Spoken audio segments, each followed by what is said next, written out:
নামাজ সম্পর্কে বর্ণনা একবার নয় দুবার নয় 82 জায়গায় আল্লাহ কোরআনের মধ্যে বলে দিয়েছেন, ও বান্দা তুমি নামাজ পড়াও, তোমার বাড়িতে বালা মুসিবত দূর হয়ে যাবে, তোমার রুজি রোজগারে বরকত দেবে। কিন্তু আজকে মুসলমান নামাজ কিন্তু পড়ে না। আল্লাহর নবী, দয়ার নবী, বিশ্ব নবী দুনিয়া থেকে যেদিন বিদায় হয়ে যায়, প্রচন্ড মাথায় যন্ত্রণা, বুকে যন্ত্রণা সহ্য করতে পারে না। বিশ্ব নবী বারংবার নামাজ সম্পর্কে বললেন, সাহাবারা, ও আমার সাহাবারা শোনো, তোমরা নামাজ ছেড়ে দিও না। ও আমার উম্মতেরা শোনো, তোমরা নামাজ কিন্তু ছেড়ে দিও না। বিশ্ব নবীর কাছে হযরত জিবরিল আলাইহিস সালাম এলেন, নবীকে সালাম দিলেন, সালামের উত্তরখানা দিলেন। রাসূলুল্লাহকে বললেন, নবী গো, আজ আপনার কাছে একজন নতুন ফেরেশতা নিয়ে এসেছি গো নবী। নতুন ফেরেশতা, যে ফেরেশতা জীবনও কোনোদিন কারো কাছে অনুমতি নেয় না।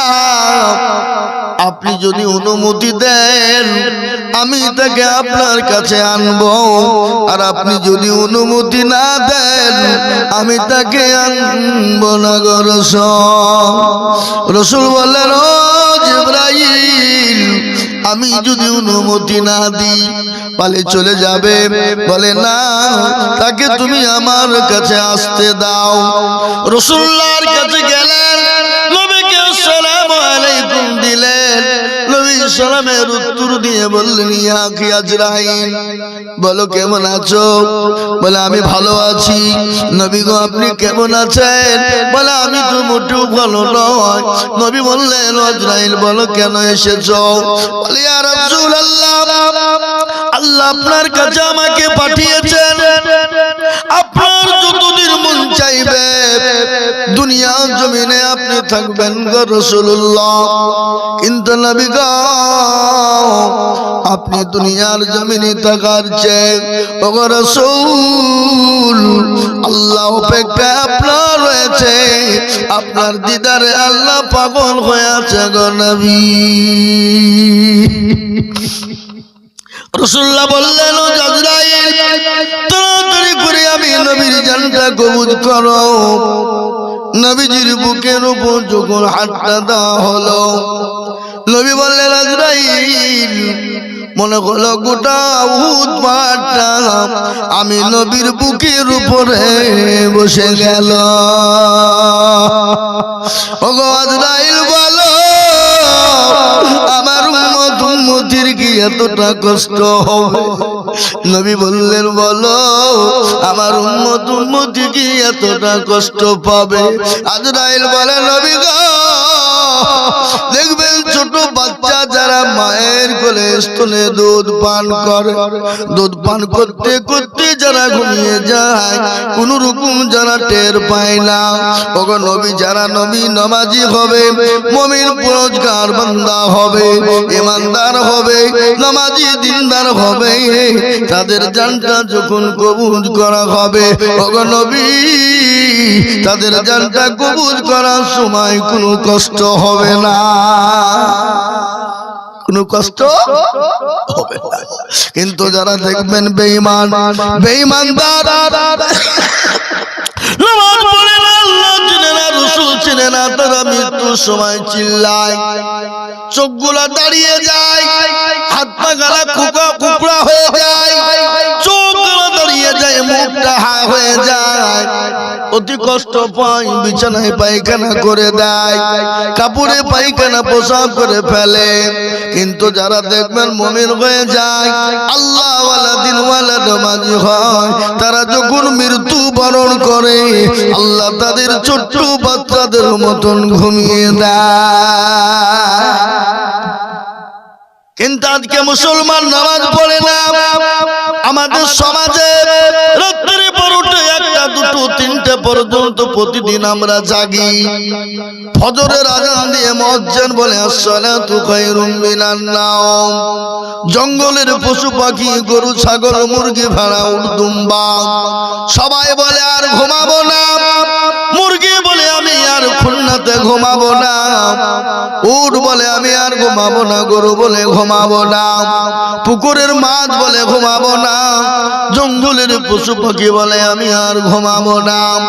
আল্লাহর ডাক পড়ে গেছে, আর পৃথিবীর সর্বশ্রেষ্ঠ ব্যক্তি মানুষ কিন্তু বেলা 8টা-9টা না এলে বিছান ছাড়ে না। বাউলা বোনাই নাই নাকি? কেমন করে ঘুমাও তুমি ফজর করে কাজা, এমন তো হতে পারে জোহরে জানাজা মানুষ, এমন তো হতে পারে জোহরে জানাজা। হতে পারে না? জোরে বলুন, পারে না? পারে না? কেমন করে ঘুমাও তুমি ফজর করে কাজা, এমন তো হতে পারে জোহরে জানাজা মানুষ, এমন তো হতে পারে জোহরে জানাজা। মুসলিম বইলে জন্ম নিলে মুসলমানের ঘরে, কাফের মুমিন পারতক্য নামাজের হালতে মানুষ, কাফের মুমিন পারতক্য সালাতের পরে। নামাজ কবু, এই যে বলে নামাজ কবু করিও না কাজা,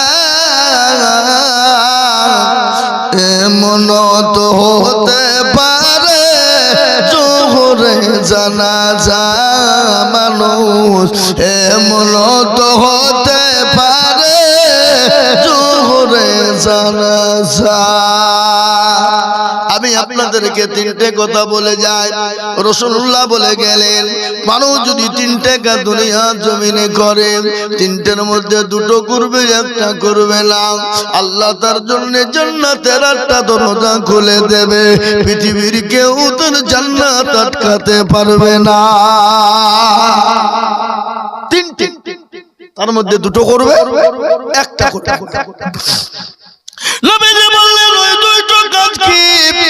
1 নম্বর, কোন ব্যক্তি যদি 5 ওয়াক্ত নামাজ পড়ে, ওই ব্যক্তি যদি 5 ওয়াক্ত টাইমে নামাজ আদায় করে নাই, ওই ব্যক্তি যদি 5 ওয়াক্ত জামাতে উলার সঙ্গে নামাজ পড়তে পারে, ওই ব্যক্তি যেন নামাজ কোনদিন ছেড়ে না দেয়, নামাজ যদি কাজা না করে, আমার রাসূলুল্লাহ বললেন ওই ব্যক্তি আল্লাহ জান্নাতের 8টা দরজা তার জন্য খুলে দেবে, সে যে কোনো জনজা জান্নাতে ঢুকতে পারবে। 1 নম্বর। আর নামাজের ভিতরে সব ভরা আছে, আছে না নাই? জরুর নাই? আল্লাহ বললেন ইন্নাস সালাতা তানহা আনিল ফাহশাই ওয়াল মুনকার, একমাত্র মানুষকে খারাপি, অন্যায়, রাগাজানি, অত্যাচার, জুলুম, নোংরামি, বাটপারি, চিটারি থেকে বাঁচাতে পারে, সেটা হলো নামাজ। রাসূলুল্লাহ বললেন কেউ যদি 5 ওয়াক্ত নামাজ পড়ে, সে কোনদিন অন্যায় করবে না, চুরি করবে না, চিন্তাই করবে না, কোনদিন সে কোন রকম খারাপি করবে না, নোংরামি করবে না, জেনা ব্যভিচার করবে না, সে কোনদিন মানুষকে ঠকাবে না, কোনদিন মানুষের আপনার আত্মসাৎ করে নিবে না, সে কোনদিন হুকুকুল্লাহ হুকুকুল ইবাদ বান্দার হককে কোনদিন নষ্ট করবে না, সে যদি নামাজি নামাজের মতো হয়ে যায়। আর নামাজ যদি আমরা বলি নামাজে পড়বে, এদিকে তাকাবো, তাহলে নামাজে কাজ হবে? এই রমজান মাসে আমি নামাজ পড়ছিলাম, আমার পাশে একজন তারাবি পড়ছে, 1 রাকাত হয়েছে বাবা, নামাজ পড়তে পড়তে কারেন্ট চলে গেছে, আর নামাজের পরই বলছে আজ্জা শালা কারেন্ট চলে গেল রে, নামাজ চলছে, নামাজের অবস্থা শালা কারেন্ট চলে গেল, নামাজ চলা অবস্থা, নামাজ হবে? জরুর হবে? কোনদিন নামাজ হবে না। আমি আপনাদেরকে বলে যাই, ও মুসলমান গো, এক নম্বর হলো নামাজ। কেউ যদি 5 ওয়াক্ত পড়ে আল্লাহ তাকে দুনিয়ার জমিনে হেফাজত করবে। আল্লাহ কোরআনে পাকের মধ্যে বলে দিলেন হাক্কান আলাইনা নাসরুল মুমিনিন। আমার আল্লাহ বলে দিলেন মুমিনের জান মাল তার সমস্ত জিনিসের দায়িত্ব আমি আল্লাহ নিজেই নিয়ে নিলাম। সুবহানাল্লাহ বলুন না। আল্লাহ নিজেই দায়িত্ব নিয়ে নিয়েছেন। কি নিয়েছেন না নাই নাই জোরে বলুন। আজকে মুসলমান এত আপনাদের বিপদ, তারপর আল্লাহকে চিনি না। আজকে বিপদটা আমি আপনাদেরকে একটু শোনাই। কি বিপদ শুনলেন? আজকে ভারতবর্ষের জমিনে মুসলমানদেরকে তাড়িয়ে দেওয়ার জন্য বিভিন্ন কায়দা কৌশল চলছে বাবা। বলে মুসলমানকে থাকতে দেব না, এদেশ থেকে বের করে দেব, এদেশে থাকবে না। কোন রকম কত কায়দা চলছে বাবা। কখনো কখনো মুসলমানদের রকম সম্পত্তি কেড়ে নিতে চায়, কখনো মাদ্রাসা কেড়ে নিতে চায়, কখনো মসজিদ কেড়ে নিতে চায়, কখনো মার্কাত কেড়ে নিতে চায়, কখনো খানকা কেড়ে নিতে চায়, কখনো জমি কেড়ে নিতে চায়, কখনো ওয়াকফ সম্পত্তি কেড়ে নিয়ে মুসলমানদের কলিজায় আঘাত এনে দিতে চায়। তারপরেও যখন তাদের আত্মা মিটলো না, এবার একটা নতুন আইন তৈরি হয়েছে, আপনারা জানেন। সে আইনটা কি হলো? মুসলমান 1.5 কোটি রোহিঙ্গা মুসলমান এই দেশে প্রবেশ করেছে। কে বলছে 1 কোটি মুসলমান এই দেশে প্রবেশ করেছে? কে বলছে একটা মুসলমানকে দেশে রাখবো না, তাদের ঘাট ধাক্কা দিয়ে গলা ধাক্কা দিয়ে বের করে দিব। কিন্তু আল্লাহ বলেছে বান্দা আমি তোদের বলেছি আমি যাদের পাশে থাকবো পৃথিবীর কোন জালেম তোদের কেউ ক্ষতি করতে পারবে না। এশায়ার করতে গেল বাবা, এশায়ার করতে গিয়ে দেখা গেল পশ্চিম বাংলার মাটিতে খসড়া এশায়ার হলো 58,20,868 জন মানুষকে বাদ পড়া হলো। এশায়ার করতে গিয়ে দেখা গেল 5% মুসলমান, 95% আমার হিন্দু ভাইরা, সনাতনী ভাইরা, মতুয়া ভাইরা বাদ পড়ে গেল। পড়েনি? কথা বলে পড়েছে না পড়েনি? এবার বলে শুনেন, আজকের গোসল হয়ে গেল বলে এশায়ার হয় না, এশায়ার হতে হয় না, হয় না। বলে কেন হয় না? বলে সব মুসলমানদের নামকে বাদ দিয়ে দিয়েছে। আমি আপনাদেরকে একটা কথা বলে যাই, মুসলমানদের ডকুমেন্টস আছে না নাই? জোরে বলুন। কথা বলেন না কেন? ওরা 2002 সালের আমাদের কাছে ডকুমেন্টস চেয়েছে। 2002 সাল কেন? তার আগের যদি ডকুমেন্টস চাইতো মুসলমানরা দিতে পারবে? পারবে না? জোরে বলুন পারবে না? 1971 ঝামেলা হয়েছিল বাংলাদেশে। এদেশ থেকে ওদেশ থেকে মুসলমান এদেশে আসে না, এদেশ থেকে মুসলমান অনেক চলে গেছে। কিন্তু অনেক আপনার কি বলে মতুয়া ভাইরা এসেছে, আজকে শেয়ার করতে গিয়ে তারাই ধরা পড়েছে। পার্শ্ববর্তী রাজ্য বিহার 40 লক্ষ মানুষের শেয়ার হলো। কত জোরে বলুন? কত? 40 লক্ষ। তার মধ্যে 54 লক্ষ হলো হিন্দু ভাইরা, আর 10 লক্ষ কারা? না মুসলমানেরা লয়। এখানে আপনার ডোম মুচি, ডকল মুচি, কে বলে ডোম ডকল মুচি, মেতর কোল ভিল মুচি, মুন্ডা ইত্যাদি দেশি উদেশি বিদেশি সেদেশি মুসলমান বলে 10 লক্ষ হয়েছে। এই যে আমাদের দেশে 5 লক্ষ যেগুলো বাদ গেছে 5%, এগুলোও বাদ যাবে না। কারা কেরালা, বোম্বে, দিল্লি, গুজরাট এখানে সেখানে আছে, তারা আসেনি দেয়নি, কিন্তু এগুলা দিল তারা হয়ে যেত। বুঝতে পারলেন না? আজকে কাকে ঠকাবে? কেন? আজকে তারা যেরূপ উপকারে শায়ার করে মুসলমানদেরকে বাদ দিতে চেয়েছিল, কিন্তু তারা পারেনি। বুঝতে পেরেছেন না? পারেননি, আর ইনশাআল্লাহ পারবে না। যদি মনে করে হুজুর আমরা তো কাগজ নিয়ে ডকুমেন্টস নিব না, বলে আপনাদের বাপ দাদা দিয়ে ডকুমেন্টস দেন। বলে আমাদের তার দাদা, তার দাদা, তার দাদা, পুত দাদা, অমুক দাদা, তমুক দাদা 10 পিঁড়ির ডকুমেন্টস চাইলে আমরা মুসলমানরা দিতে পারবো? জোরে বলুন পারবো না? আমি ওয়ান ক্যামেরার সামনে বলছি, যদি বলে কি ডকুমেন্ট দিবে, আমাদের 10 বছর 20 বছর 15 বছর 20 বছর 50 বছর আগে যারা মারা গেছে বাবা, তারা তো নেতাদেরকে কবরে রেখেছি, তাদের মাংস গলা পচে গেছে, কিন্তু হাড় গুলা যদি তুলে মেশিনে ভরে দেওয়া হয়, সেটাকে রিসার্চ করা হয়, ওরা বলে দিবে এরা কোথাকার প্রোডাক্ট বলে দেবে। কি দেবে না? জোরে বলুন, দেবে না? বলে দেবে। কিন্তু আমরা যদি তাদেরকে ধরে বলে তোদেরটা দেখা, ওদের মাল তো নাই বাবা, ওরা তো পুড়িয়ে ছাই করে দাঁত মাজন করে ফেলাইছে, দেখাবে কোথা থেকে? থাকলে তো দেবে নাকি? বুঝেন আপনারা? বলুন ঠিক না? এ মুসলমান দরদি, আমি আপনাদেরকে আরো কথা শোনাবো, বসুন। আরো বিভিন্ন কথা আছে।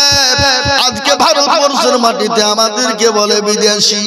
আচ্ছা বলুন তো, আদবানির বাড়ি হলো পাকিস্তান, ইন্ডিয়াতে এসে হয়ে গেল স্বদেশি। অটল বিহারীর বাড়ি হলো পাকিস্তান, ইন্ডিয়াতে এসে হয়ে গেল স্বদেশি। সোনিয়া গান্ধীর বাড়ি হলো ইটালি, ইন্ডিয়াতে এসে হয়ে গেল স্বদেশি। বুদ্ধবাবু জ্যোতিবাবু বিমান বসুর বাড়ি হলো বাংলাদেশ, ভারতে এসে হয়ে গেল স্বদেশি। প্রণব বাবু বদির বাবুর বাড়ি হলো বাংলাদেশ, ভারতে এসে হয়ে গেল স্বদেশি। আপনার মৃদুল চক্রবর্তীর বাড়ি হলো বাংলাদেশ, ভারতে এসে হয়ে গেল স্বদেশি। আর আমরা ইন্ডিয়াতে জন্ম নিয়ে আমরাই নাকি বিদেশি। এ সিঙ্গলার ভিতরে আলো কি করে ঢুকলো বাবা? সিঙ্গলার ভিতরে আলো কি করে ঢুকলো? এটা বুঝে নিতে হবে। আমি আপনাদেরকে আরো বলে শুনেলেন মুসলমান গো, আজকে ভারতের মাটিতে মুসলমানদের কি নাই? আজকে তোমরা তাদের তোমাদের মতো লাইন পাস করে তোমরা মসনদে বসে মুসলমানদের সম্পত্তি কেড়ে নাও, কিন্তু মুসলমানরা এক বিন্দু রক্ত থাকতে মুসলমানদের রকম সম্পত্তি ছেড়ে দেবে না। দেবে? চলে বলুন, দেবে? আজকে আমাদের দেশে বাবরি মসজিদ হচ্ছে, জানেন কি না? এই বাবা বললো, জানেন আপনারা? কোথায় যায়? জোরে বলে। এই মুর্শিদাবাদ কে চিনল না? গোটা ওয়ার্ল্ডে গোটা পৃথিবীতে জমে গেল বাবরি মসজিদ হচ্ছে বাবা। আচ্ছা বলেন, ওই বাবরি মসজিদ নিজের জায়গায় আমরা করি, নিজের সম্পত্তি দিয়ে করি, নিজের ঘাম ঝরানো পয়সা দিয়ে বানাই। আমরা তো কোনোদিন কোন সরকারকে বলিনি সরকার মশাই আমরা মসজিদ করতে পারি না, আপনারা একটু সাহায্য করবেন। বলেছি আমরা কোনোদিন? জোরে বলো, বলেছি? তারা রক্ত মসজিদ করছে বাবা। এই মসজিদ করতে গিয়ে দেখছি কাজ চুলকে নেই, কাঠ দেখছি একজিমা, কাঠ দেখছি দাগ, কাঠ দেখছি বাবজি হাজা, আবার কাঠ দেখছি অ্যালার্জি, কে দেখছি চুলকাতে চুলকাতে কাপড়কে মাথার উপরে। বুঝলেন না? এ মুসলমান, কিন্তু আমি আপনাদেরকে বলে দিই, মুসলমানদের 500 বছর পুরনো মসজিদ বাবরি মসজিদ ভেঙেছো, মুসলমানদের ক্ষত বিক্ষত করেছো, এখনো মুসলমানদের বুকের ঘাও কিন্তু শুকায় না। তোমরা জোর করে বাবরি মসজিদ ভেঙেছো, রাম মন্দির করেছো। আমরা সুপ্রিম কোর্টে 4 বার জিতেছিলাম, তারপরও তোমরা জোর জবরদস্তি করে মন্দির করেছো। আমরা ওটা মেনে নিয়েছি, ছেড়ে দিয়েছি, কিন্তু তোমার রাম মন্দির করেছো, কয়জন দেখে আর কত টাকা দেয়? কিন্তু ভারতের জমিনে আল্লাহ মুসলমানরা কবর রেখে গেছে, যে কবরটার নাম হলো তাজমহল। সে কবরটার নাম হলো তাজমহল, যেখানে বছরে কোটি কোটি কোটি কোটি টাকা ইনকাম হয়। ওটা কেন্দ্র সরকার ভোগ করে। যেখানে কুতুব মিনার, ওখানে কোটি কোটি টাকা ইনকাম হয়, ওটা কেন্দ্র সরকার ভোগ করে। যেটা আপনার নিজামুদ্দিন আউলিয়া কোটি কোটি ইনকাম হয়, ওটা কেন্দ্র সরকার ভোগ করে। রহমতুল্লাহ আলাইহি যেখানে শুয়ে আছেন, ও রাজস্থানের মাটিতে যেখানে কোটি কোটি টাকা ইনকাম হয়, ওটা কেন্দ্রীয় সরকার ভোগ করে। করে কিনা জোরে বলুন? এই করে না? ওটা হলো ভারতের কেন্দ্রীয় সরকার। পশ্চিম বাংলার মাটিতে শুনলেন যেটা মুর্শিদাবাদের মাটিতে নবাব সিরাজউদ্দৌল একটা কবর রেখে গেল, যে কবরটার নাম হলো হাজার দুয়ারি। কি দুয়ারি? হাজার দুয়ারি। যেখানে হাজার হাজার কোটি টাকা ইনকাম হয়, ওটা রাজ্য সরকার ভোগ করে।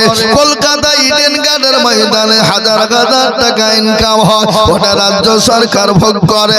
এই ভিক্টোরিয়া, ওই জাদুঘর এখানে রয়েছে ভিক্টোরিয়া, আপনার কি বলে সায়েন্স সিটি, ওটা যার ইনকাম হয় কি রাজ্য সরকার ভোগ করে। ওই আপনার কি বলে নেতাজি, ওই যে বাবা বিমানবন্দর, ওখানে কোটি কোটি টাকা ইনকাম, ওটা রাজ্য সরকার ভোগ করে। আর মুসলমানরা মসজিদ নিজের টাকাতে রক্ত দিয়ে করবে, কে বলছে থুবো না, কে বলছে ভেঙে দিব? আচ্ছা বলো তো, তোমরা জগন্নাথ মন্দির করেছো, কোনোদিন কোনো মুসলমান কিছু বলেনি? কেন মন্দির করবা কোনোদিন বলেনি? তুমি তো সরকারি টাকাতে মন্দির বানিয়েছো, এটা আমরা কিছুই বলিনি। আর মুসলমান মসজিদ বানাবে, এতে তোমাদের চুলকানি। ঠিক না বেটি? জোরে বলুন। আজকে মুসলমানরা কি কোথায় যাবেন? হ্যাঁ মুসলমান দরদে আমার ভাইরা, ও আল্লাহওয়ালারা, দিলওয়ালা, ঈমানওয়ালারা, আজকে মুসলমানদের অস্তিত্ব তারা রাখতে চায় না। কিন্তু ভারতের জমিনে মুসলমানরা কত বছর রাজত্ব করেছিল, জোরে বলুন। কে জানেন আপনারা? এগুলা ইতিহাস পাবেন না, এগুলা ইতিহাসে দিবে না। কেন? মুসলমানরা জেনে নিবে, তার লাগে স্কুল কলেজ ইউনিভার্সিটিতে সব নাই। এখন বলেন তো, 750 বছর মুসলমানরা রাজত্ব করেছিল। আপনারা বলুন, 750 বছর মুসলমানরা রাজত্ব করতে গিয়ে মুসলমানরা যদি একবার মনে করতো জীবনেও কোনোদিন ভারতের জমিনে কোনো জাতি থাকবে না, কোনো ধর্ম থাকবে না, অনলি ফর মুসলমান থাকবে, কোনো মন্দির থাকবে না, কোনো গির্জা থাকবে না, কোনো গুরুদুয়ার থাকবে না, তাহলে ভারতের জমিনে কোনো জাতি খুঁজে পাওয়া যেত না, কোনো মন্দির গির্জা গুরুদুয়ার পাওয়া যেত না। কিন্তু না না, আল্লাহ কোরআনে পাকে বললেন, লাকুম দীনুকুম ওয়ালিয়া দীন, তোমার ধর্ম তোমার কাছে, লা ইকরাহা ফিদ্দীন, তোমরা ধর্মের ব্যাপারে কোনো বাড়াবাড়ি করো না। এটা কোরআন বলেছে, বলেছে না? বলেন, নিজেরা বলুন। কিন্তু যে জাতি কোনোদিন অন্য কোনো জাতিকে লাড়ে না, যে জাতি কোনো জাতির উপর আক্রমণ করে না, যে জাতি কোনো জাতিকে আপনার খারাপ ভাবে না, যে জাতির কোনো ধর্মে আঘাত করে না, আজকে তোমরা 2 দিনের মসনদ পেয়েছি আর পেয়েছো। আজকে তোমরা মনে করছো আমরাই সবাই মুসলমান হব না। আজকে বুলডোজার দিয়ে মসজিদ ভেঙে দাও, মাদ্রাসা ভেঙে দাও, মার্কাজ ভেঙে দাও, কিন্তু এটা শুনে নাও, আল্লাহ মানুষকে ছাড় দেয় কিন্তু ছেড়ে দেয় না। আজকে মসজিদ ওটা হলো আল্লাহর ঘর। কাবা শরীফকে আবরাহা যখন ভাঙতে চেয়েছিল, আব্দুল মুতালিব আবু তালেব বলেছিল, ওগো আল্লাহ, তোমার ঘরকে তুমি সাহায্য করনেওয়ালা, আমি আর পারলাম না। আল্লাহ ছোট ছোট পাখি দিয়ে, আবাবিল দিয়ে, পাথর দিয়ে ওই কাবা শরীফকে যিনি হেফাজত করতে পারে, সেই আল্লাহ মসজিদকে হেফাজত করতে পারে না। কথা বলেন না কেন? কথা বলেন। সে আল্লাহ মসজিদ পারে না, নাও সে আল্লাহ আছে না নাই? সে আল্লাহ বুড়ো হয়ে গেছে নাকি? সে আল্লাহর শক্তি কমে গেছে? না রে বাবা না, যে আল্লাহ ছিল আছে, আগামীতেও থাকবে।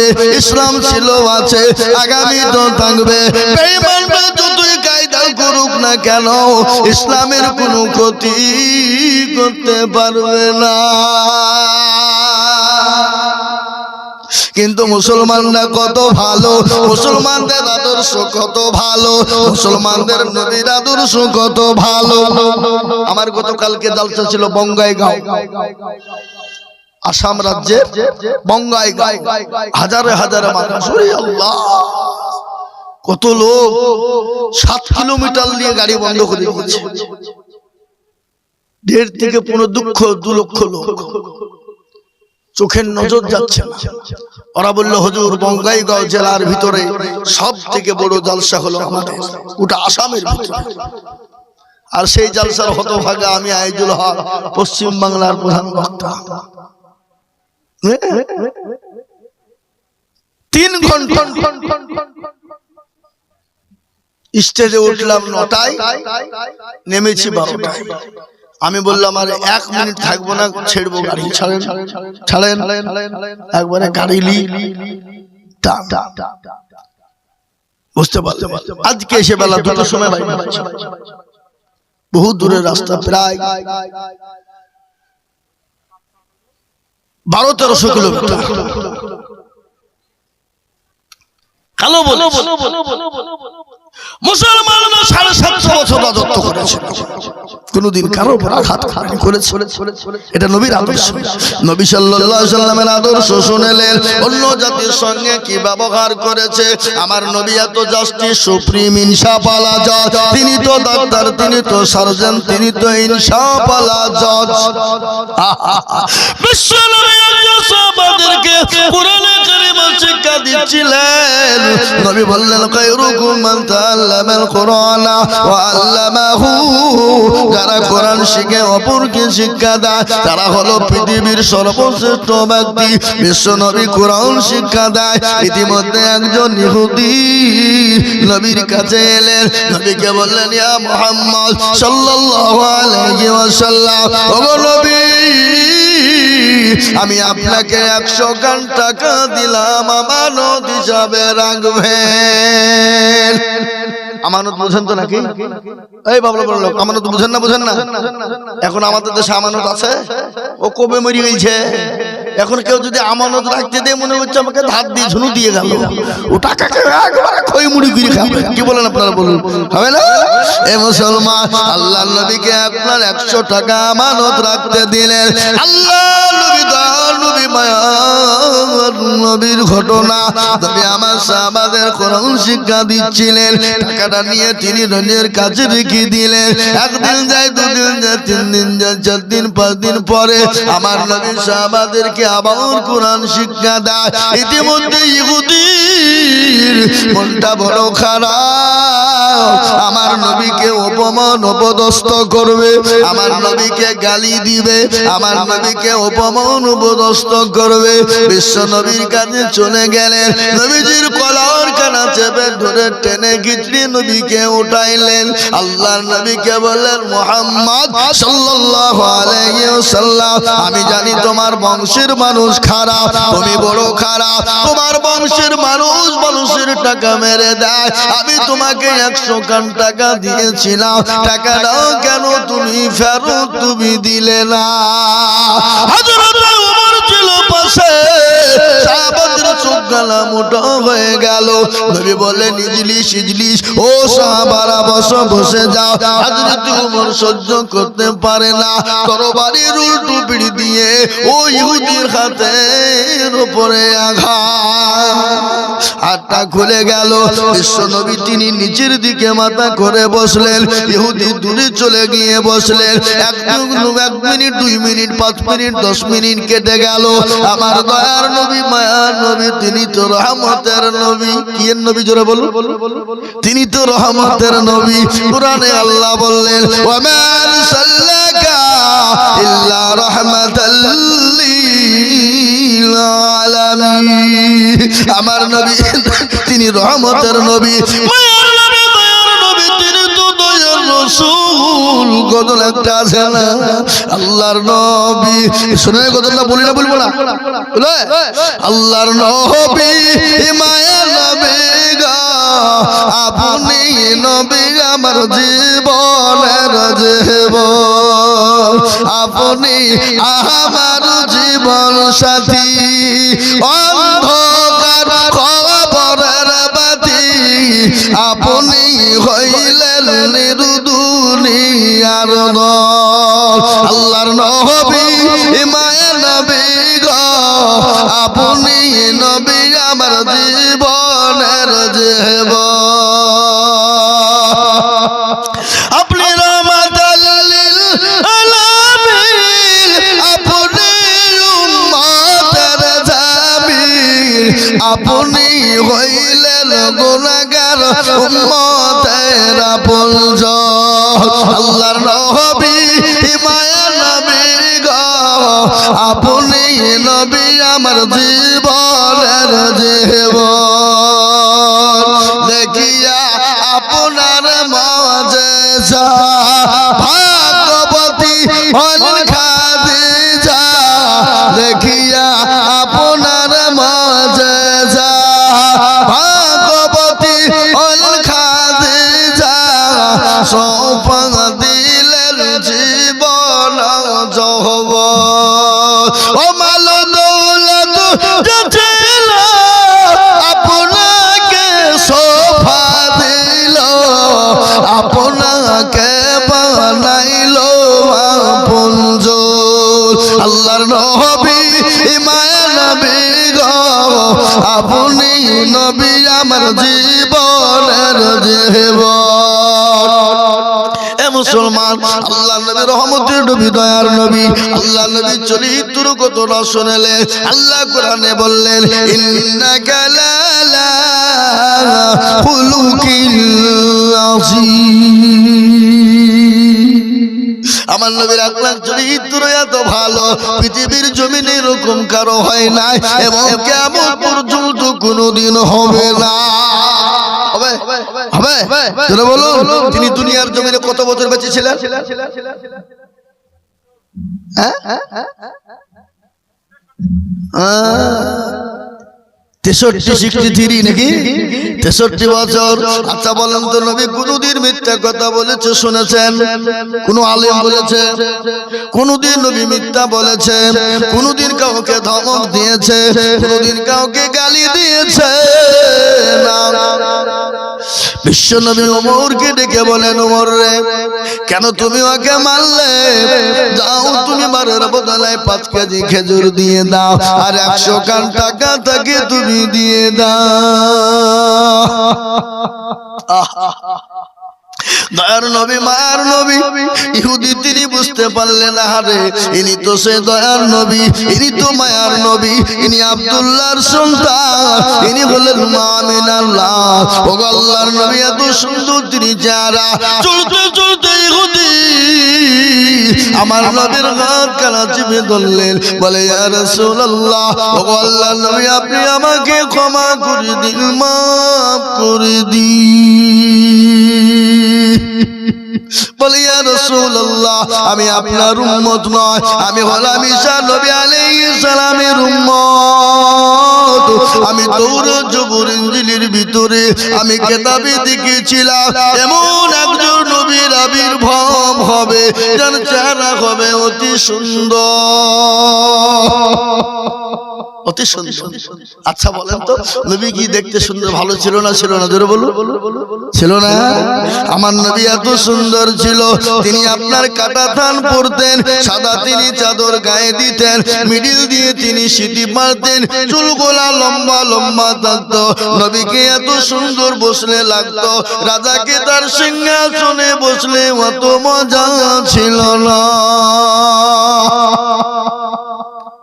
নবী অত সুন্দর ছিল হযরত আয়েশা বললেন মানুষ গো একদিন বাড়িতে রাসূলুল্লাহ শুয়ে আছে বাড়িতে ছুঁচ হারিয়ে গেল ছুঁচ বুঝেন না ছুঁচ বুঝেন না ছুঁচ হারিয়ে গেল আমি খুঁজে পাই না রাসূলুল্লাহর হাত কানে এরকম করে চিড়ে ধরলাম গোটা ঘরটা আলোকিত হয়ে গেল আমি ওই আলোকিত আমি ছুঁচটা বের করে দিলাম আমার নবীকে আল্লাহ এত সুন্দর বানিয়েছিলেন এত চেহারা সুবহানাল্লাহ ইউসুফ নবী আলাইহিস সালামকে দেখে মেয়েরা হাতের কবজা কেটেছিল কেন কেটেছিল হযরতে জুলাইখা ইউসুফ নবীর প্রেমে পাগল হয়ে গেল তিনি যখন ঘর থেকে বেরিয়ে যাবে হযরতে ইউসুফের পেছন থেকে টেনে ধরেছিলেন মক্কা মিশরের নারীরা বলেছিল জুলাইখা তোর মতো নির্লজ্জ বেহায়া নারী আর পৃথিবীর জমিনে নাই বলে কেন বলে তোর বাড়ির গোলাম আর ওই গোলামকে তুই পিছন দিকে দিকে টেনেছিলি। হযরতে জুলাইখা দাও দিয়ে দিলেন, মিশরের সমস্ত নারীরা জমা হয়ে গেল। হযরতে ইউসুফ নবীকে একটা মিনিটের জন্য দেখেছিল, মিশরের নারীরা সমস্ত নারীরা নিজের হাতের কবজা আঙ্গুল পর্যন্ত তারা কেটে ফেলেছিল। আমার নবীকে যদি তারা দেখতো, হাতের কবজা তো দূরের কথা, তারা তাদের কলিজা পর্যন্ত কেটে ফেলতো। সুবহানাল্লাহ বলবেন না? বাড়ি থেকে বলবেন নাকি? এ মুসলমান দরদি আমার ভাইরা বিশ্ব নবীকে বললে, ইয়া রাসূলুল্লাহ, আমি তো ওরা জবরের মধ্যে দেখেছিলাম, নবী গো আপনি আমাকে ক্ষমা করে দিবেন, মাফ করে দিবেন, আর আপনি আমাকে পড়িয়ে নিন কলিমা লা ইলাহা ইল্লাল্লাহু মুহাম্মাদুর রাসূলুল্লাহ। কি নেতা, কি নবী, আল্লাহু আকবার। ওই নবীর আদর্শে আদর্শিত যারা, তারা কোনোদিন অন্যায় করতে পারে? জোরে বলো, নেতা কারে কয়, নেতা কাকে বলে একটু শুনিয়ে দিয়ে যায়। কি দোয়া করতে হবে নাকি? দোয়া করতে